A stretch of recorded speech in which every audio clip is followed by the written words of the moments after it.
Calendaring part one is where I'm going to show you the most basic way of thinking about time structure and planning in the most highest priority items, particularly in your work, in your business. Most of you who are watching this are building a business of some kind, or you're a service provider.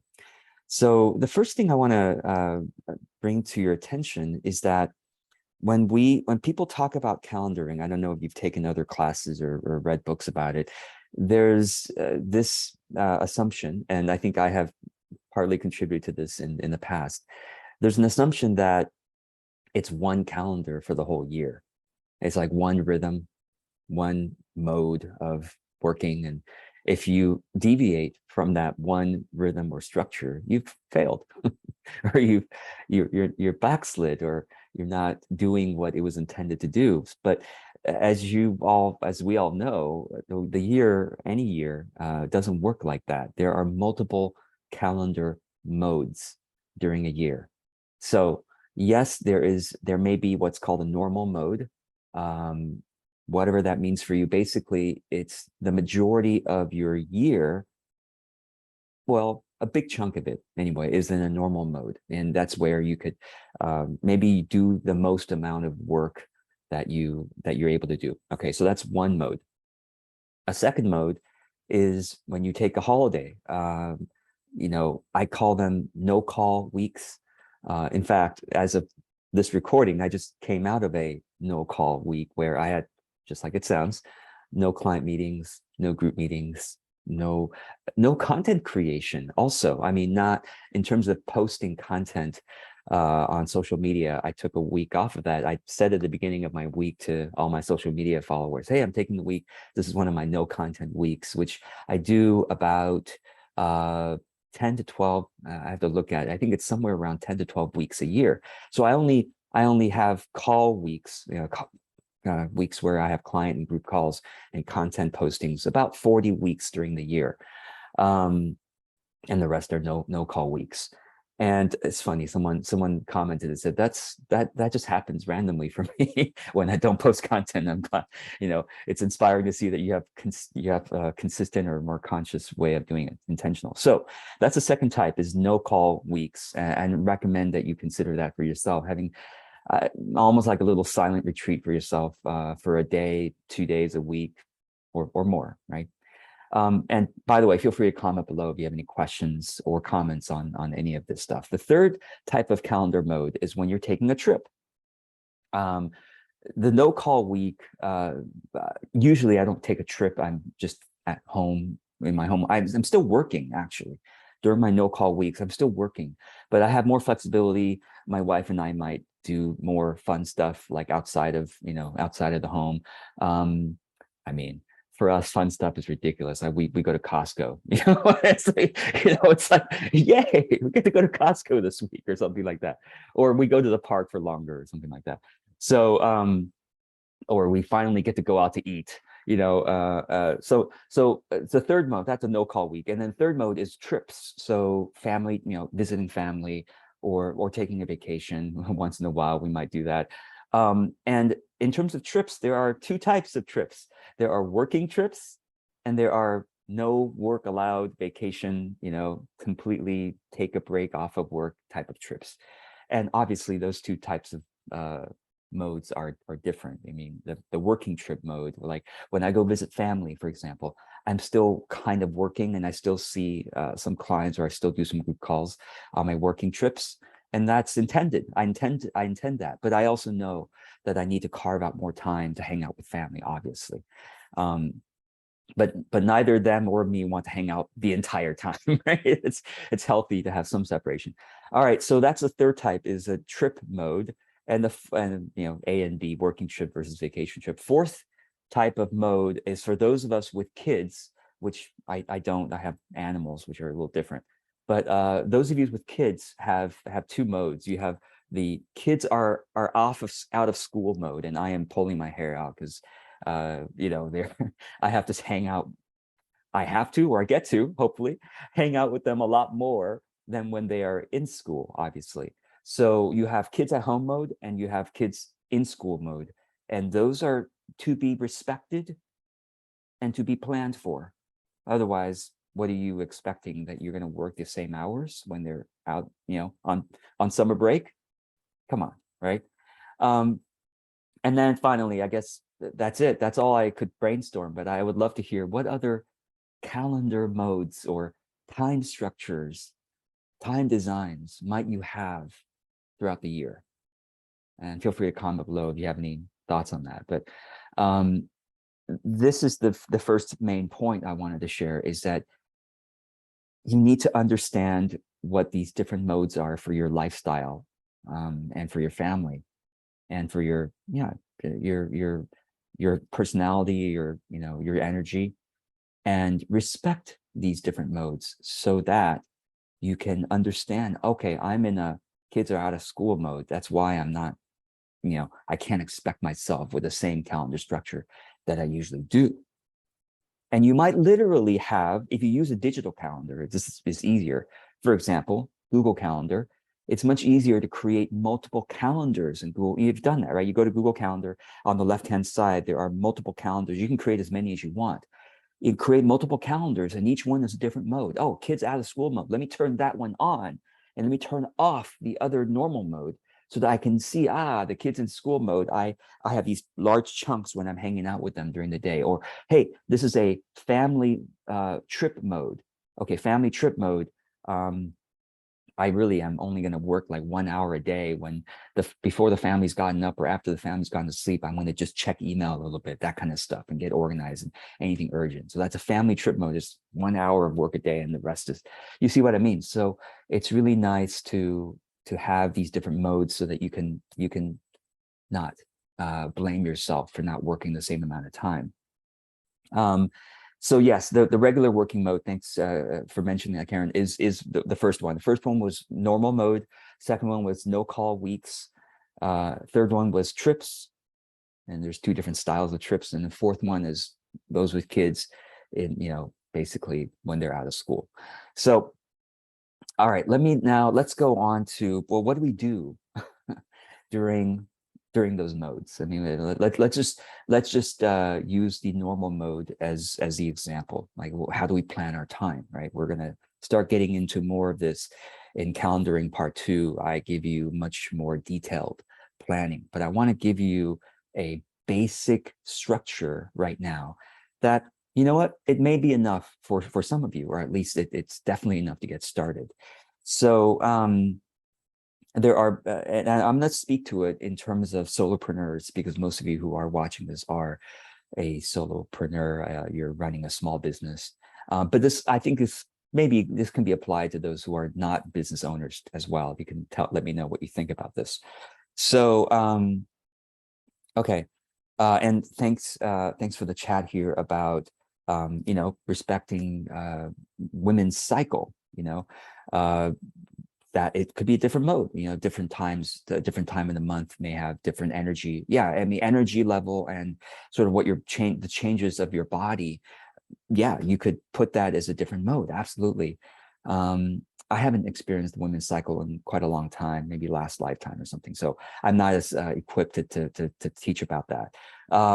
And another really good one, and thank you, Lindsay, for mentioning this, is weather. I mean, some of you live in a place where you have like a few sunny days a year, and those sunny days a year are sunny day modes. You got to put that in there. It's like a vacation mode, essentially, is what it is. Like sunny day mode, or sunny month mode.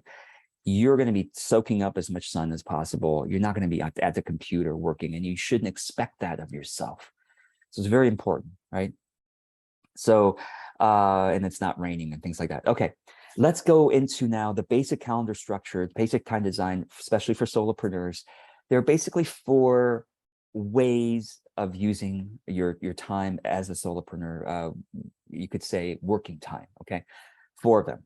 First one is creating.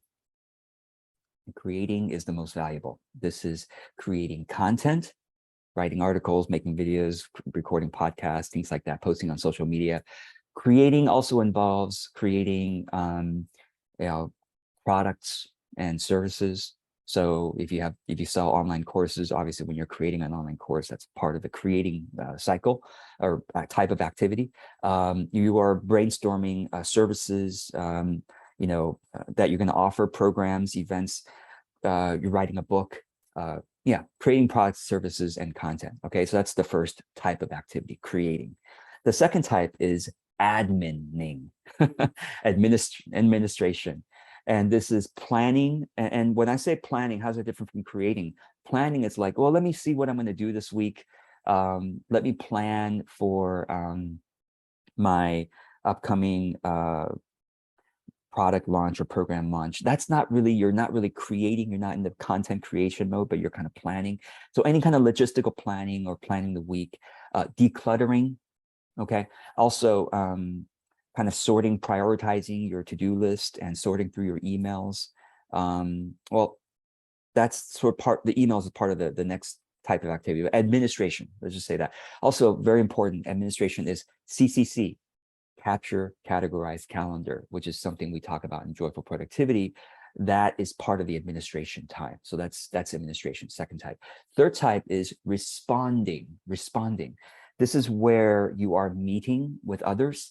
So client meetings, where you are, I'll say this, when you are meeting with others as part of your business, not as part of your own education. So right now, some of you are live here as I'm recording this lesson.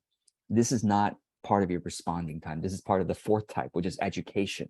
Educating yourself. You're consuming content, or you're applying implementing the content, or planning how to implement that content. That's the fourth type, is education. But responding is meetings, writing back clients and writing to colleagues, meeting with colleagues, and emails and messages when you're responding to others, and commenting in groups as well. Unless you could, of course, categorize if you're taking a course and you're commenting within the course. That could be education, or that could be responding, depending on your mode. Are you doing net caring right now, or are you commenting for your own consumption of content and your implementation of the content, right? So those are the four. Creating, the most valuable, right? Because that's what moves your business forward. That's what people pay you for, is to create. But people also pay you for responding. That's true. So the first and the third type, people pay you for. The second and the fourth type, administration and education, should be really minimized, right? But should be really in support of your creating mode and your responding. I don't mean to mix words here. When I said calendar modes earlier, maybe I should say time structures or rhythms, time rhythms. This one is sort of types of activities. So creating, administrating, responding, and educating yourself. Educating yourself, not educating others. That would be more like responding or creating. So these are the four types of activities, and there's only four. There's nothing else you do. Everything fits into these four, and thankfully there's an acronym here. Guess what it spells? CARE, right? Creating, administrating, responding, and educating. And it's CARE, of course, is what we need to manage our time and energy well. Creating, responding, like I said, is I like to think in terms of principles and values. Creating and responding, truth and love and truth. Creating, truth. Right? You creating, you're putting knowledge into the world, and love, responding, are the most valuable. It's what people pay you for, right? And then the administration and educating should really be in support. So please be aware when you find yourself doing a lot of administration, doing a lot of educating yourself. Oh, I just have to take one more course from George, even from me. Okay, you got to be careful, right? Because I'm in charge of selling you courses. You're in charge of avoiding my sales messages. Okay, that's what you're in charge of. I'm in charge of selling you things. You're in charge of not just me. Avoid sales messages from me and every other person selling you stuff. No, not avoid, but at least minimize, so that you minimize the time educating yourself and you spend more of the time creating and responding. So let me see if there are any questions here. All right, couple great questions here. What about when you are promoting one of the things you created? Well, that is, you could categorize that as creating, because you're creating value in the world, and if they don't know about the value, you're not literally creating value, you're just doing it in your own closet. But value is generated. created when there's an interaction. So I would put promotion partly in creating, but also partly administration, because sometimes we complicate our promotion plans. And so part of the promotion really should be thought of as administration. And in terms of the actual work you do with clients, like you're doing client work, that's when you're meeting with them, let me say this, when you are when it's billable work, okay, it's either responding or creating. It depends on what the nature of your work, but it's basically one of those two, and you're getting paid. I think that's the key part. So you can categorize that as however you wish. And great question here, Mel says, what percentage should you give to each task? It's a great question, and it depends on the business, depends on your, whatever you need at this time. But basically, I would say the first and the third type, creating and responding, should be increased. The percentage should be increased as much as possible, whereas administration and education should be decreased as much as possible. But what that means is different depending on the stage of your business and the type of business. So yeah.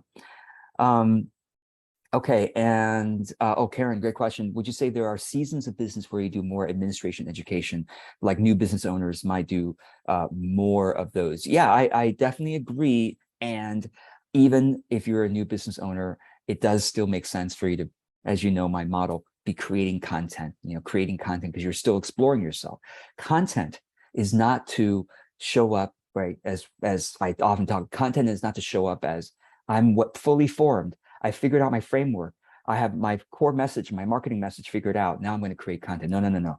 You create content from day one. When you're first born, you start creating content. You scream and you yell and you ask for food. You're already creating content. But now as an adult, you're just day one of your business. As a business baby, you should be creating content. You're going to be screaming and yelling and blah, blah, blah, gibberish at first. But that's how you learn how to talk. As a baby, you learn how to talk. You don't go, let me learn everything from watching videos and going to classes. Then I'll say my first word. No, you go, blah, blah, blah, blah, right? Same thing with a business baby. Blah, blah, blah, blah, blah, blah, blah, blah, and then you start saying something reasonable. And after a year, after 2 years, for me, those of you who are saying, well, George, after 12 years, you're finally saying something reasonable here. It took me 12 years as a business baby. So you start creating day one. You also start responding day one, because you're connecting. The net caring is part of responding, right? You're connecting to friends, past acquaintances about your new business day one, right? So be careful of admin and education. That's the main point. All right.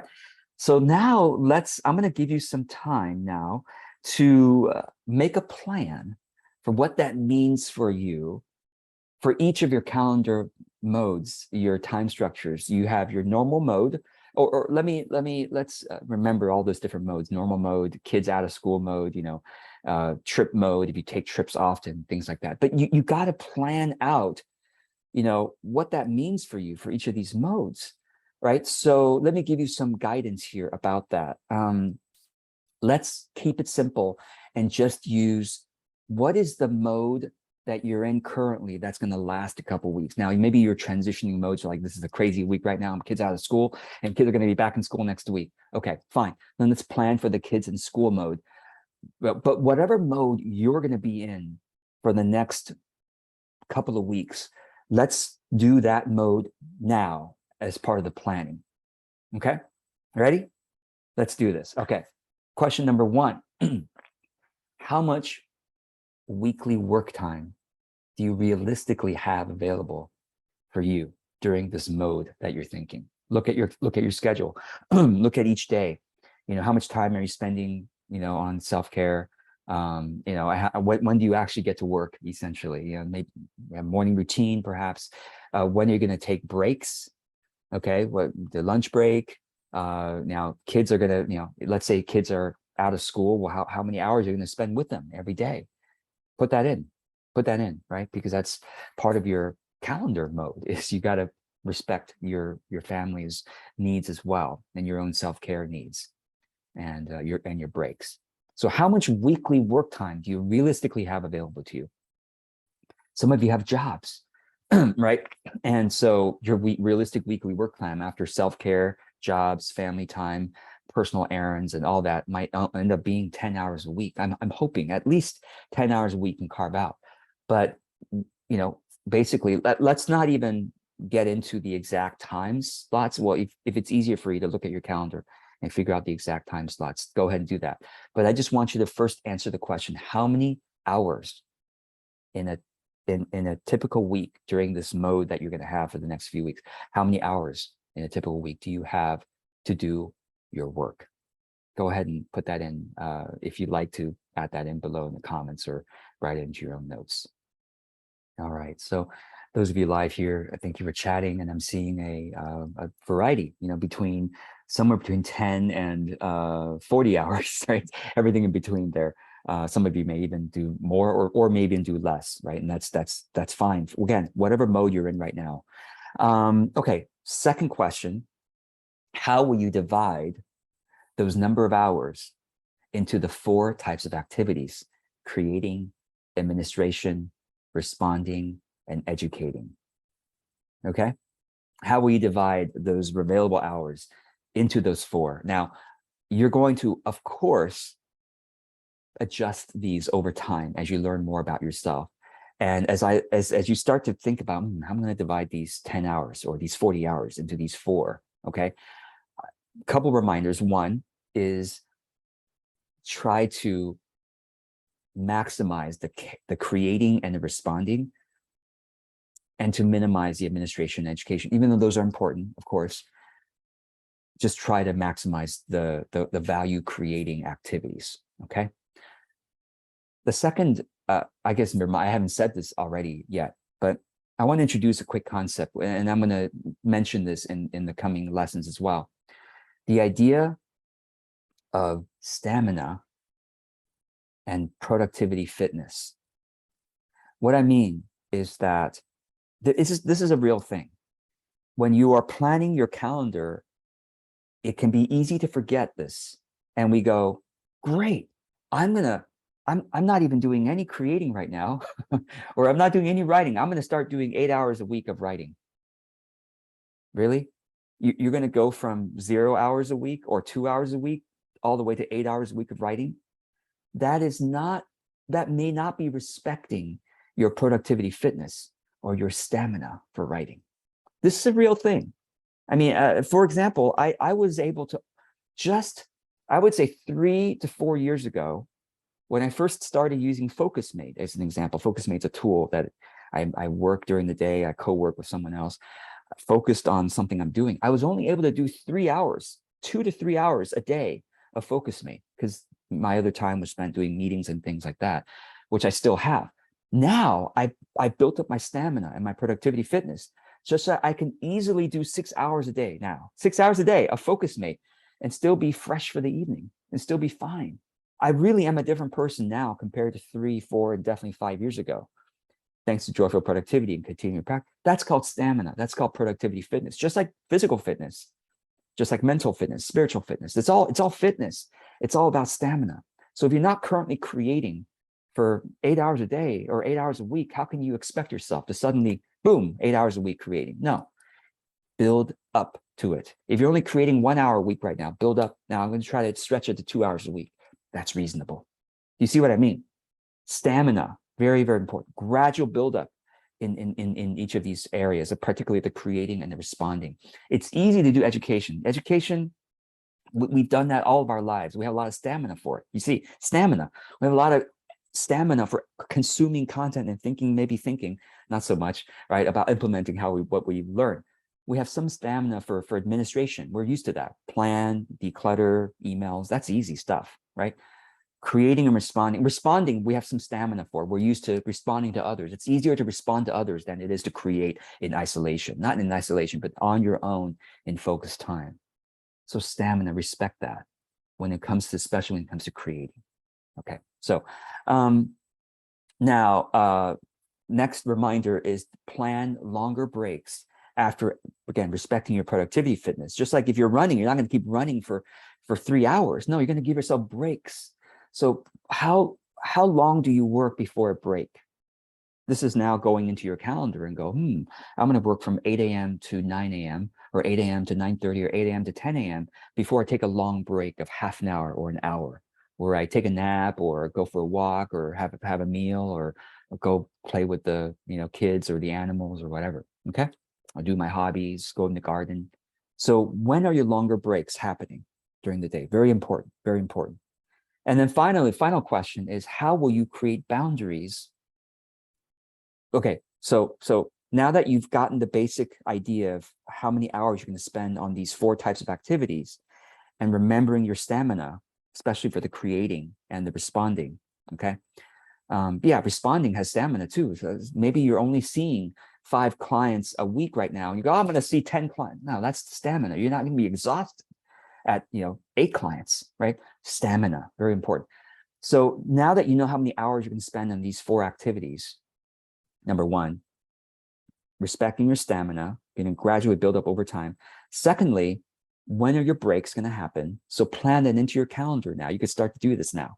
Plan these into your calendar. Okay, Mondays from 8 to 10, Tuesdays from 3 to 5. Okay, these kinds of things you start to put into your calendar for this mode, respecting that there may be a different mode that comes later in the month or later in the in the year, right? Finally, last question, and I'll let you go from here. How will you create boundaries with others in your life so that you can implement this plan? Even if you're doing the kids out of school mode, right? Kids out of school, I can only work 10 hours a week, George. Fine. But why are you going to tell your kids? Are you going to tell your partner? If you have a partner, tell them when you're going to working? Because if you don't tell them when you're working, they're just going to think you're available all the time. How will you create boundaries? That's a real question for you to plan in and actually implement. So I hope this is helpful. And I look forward to seeing what you come up with. If you want to share your plan below, that's wonderful. I'm sure others will be quite grateful to see an example of it. And if you have any questions, of course, comment below as well. Thanks so much for watching this lesson. I look forward to seeing what your progress and your questions are.